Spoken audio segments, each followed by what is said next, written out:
Yo, what's up mga kaduhal? Ako istorya ninyo labi na sa mga babae nga fans ni Elias. About kang Elias mga kaduhal ba? Karon sikat naman kay sa Facebook no kaniyang sayaw-sayaw kanta-kanta. Humot kay siya sa mga babae kay nga naman naa na siya lumay mga kaduhal nga San David.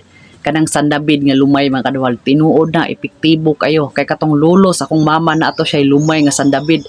Dagkan kay to siya babae mga kaduhal, gipaangkan niya sa gawas mga kaduhal mga babae.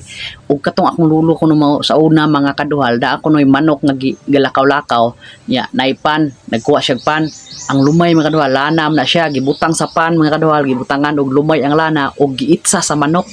Ang manok mga kaduhal kakita sa pan nga nay lumay, giupahan ang pan mga kaduhal. O tinuod na di na bakak mga kaduhal.